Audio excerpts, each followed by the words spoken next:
नमस्ते दोस्तों।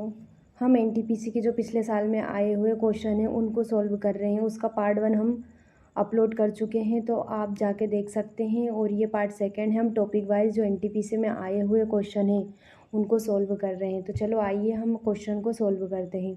ऋग्वेद में 1028 सूक्त हैं जिन्हें 10 पुस्तकों में वर्गीकृत किया गया है, जिन्हें किसके नाम से जाना जाता है। तो इन्हें किसके नाम से जाना जाता है? मंडल के नाम से जाना जाता है, अनुदत्त के नाम से जाना जाता है, सुक्त के नाम से जाना जाता है, पद के नाम से जाना जाता है। तो इसका उत्तर होगा मंडल के नाम से जाना जाता है।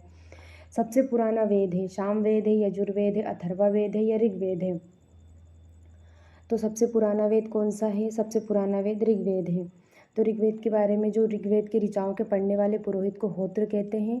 विश्वामित्र द्वारा रचित ऋग्वेद के तीसरे मंडल में सूर्य देवता सावित्री को समर्पित प्रसिद्ध गायत्री मंत्र और इसके 9वें मंडल में देवता सोम का उल्लेख किया गया है।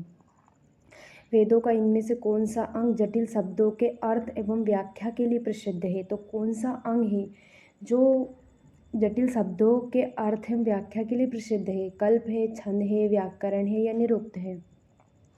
तो इसका उत्तर है निरुक्त है। वेद के अंग को वेदांग कहा जाता है। वेदांगों की संख्या 6 है, जैसे शिक्षा, व्याकरण, निरुक्त, छंद, ज्योतिष और कल्प है।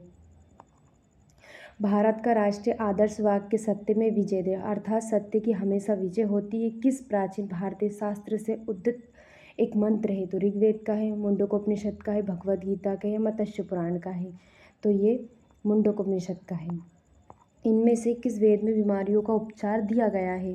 तो यजुर्वेद में दिया गया है, ऋग्वेद में दिया गया है, सामवेद में दिया गया है, अथर्ववेद में दिया गया है। तो इसका उत्तर है अथर्ववेद में दिया गया है। और अथर्ववेद के रचिता को अथर्व ऋषि कहा जाता है।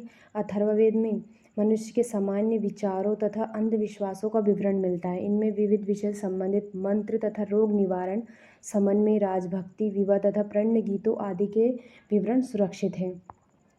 यजुर्वेद में यजुर का अर्थ क्या है? जीवन है, बलिदान है, प्रकृति है या सत्य है? तो यजुर्वेद में यजुर का अर्थ होता है बलिदान, यानी कि बलिदान देना होता है। यजुर्वेद हिंदू धर्म का एक महत्वपूर्ण श्रुति धर्म ग्रंथ है। इसमें श्रुति यानी सुना हुआ, इसमें यज्ञ एवं बलि की प्रक्रिया के बारे में बताया गया। यह हिंदू धर्म के 4 प्रमुख ग्रंथों में से एक ग्रंथ है। धनुर्वेद यजुर्वेद का उपवेद है। इसका संबंध किससे है? चिकित्सा से है, वास्तुकला से, कला एवं संगीत से या युद्ध कौशल से है? तो इसका संबंध युद्ध कौशल से है। इस धनुर्वेद में युद्ध के बारे में दिया गया है, बताया गया है। निम्न में से किस वेद में संगीत से संबंधित ज्ञान संग्रहित है? तो संगीत से संबंधित ज्ञान कौन से वेद में दिया गया है? ऋग्वेद में है, अथर्ववेद में है, सामवेद में है, यजुर्वेद में है? तो कौन से वेद में दिया गया है ये? तो ये सामवेद में दिया गया है। सामवेद में संकलित मंत्रों को देवता की स्तुति के समय गाया जाता था। सामवेद में कुल 1875 ऋचाएँ हैं। इनमें से 75 ही सामवेद की है और बाकी की ऋग्वेद से ग्रहण किए गए हैं। वेदों को इंडो आर्यन सभ्यता का सर्वप्रथम साहित्यिक अभिलेख माना जाता है। इसमें शामिल 4 वेदों के नाम ऋग्वेद, सामवेद, यजुर्वेद है। और जो चौथा वेद है वो कौन सा है? अथर्ववेद है। मुंडक उपनिषद किससे संबंधित है? तो मुंडक उपनिषद किससे संबंधित? सामवेद से है, अथर्ववेद से, यजुर्वेद से या ऋग्वेद से है? तो ये अथर्ववेद से है। भारत की वैदिक काल अवधि कब तक चली थी, यानी कब तक माना जाता है? तो ये 1500 से 500 ईस्वी तक माना जाता है, 336 से 323 माना जाता है, 3000 से 2600 माना जाता है, या 550 से 323 माना जाता है? तो इसका सही उत्तर होगा 1500 से 500 BC तक माना जाता है। निम्नलिखित विकल्पों में से गलत जोड़ी का चयन करें।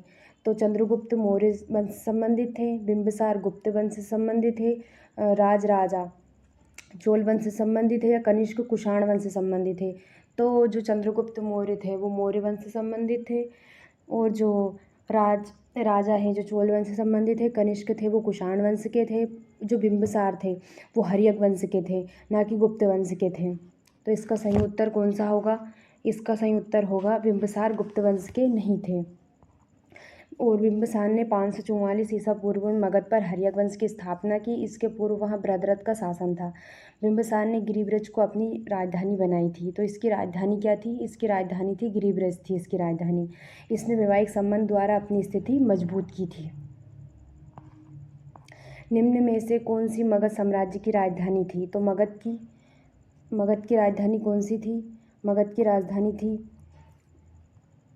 वैशाली थी, राजगीर थी, उज्जैन थी या कौशाम्बी थी? तो इसकी राजधानी क्या थी? इसकी राजधानी राजगीर थी।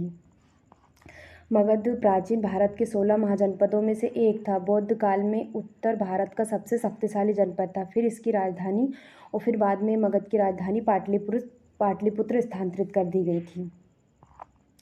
प्राचीन काल में अवध को किस नाम से जाना जाता था? जो अवध था उसको किस नाम से जाना जाता था? तो कौशल के नाम से जाना जाता था, कपिलवस्तु के नाम से जाना जाता था, कौशाम्बी के नाम से जाना जाता था या काशी के नाम से जाना जाता था? तो इसका सही उत्तर होगा कौशल के नाम से जाना जाता था। तो कौशल वर्तमान में कहाँ है? ये उत्तर प्रदेश के फैज़ाबाद में स्थित है। थैंक यू दोस्तों।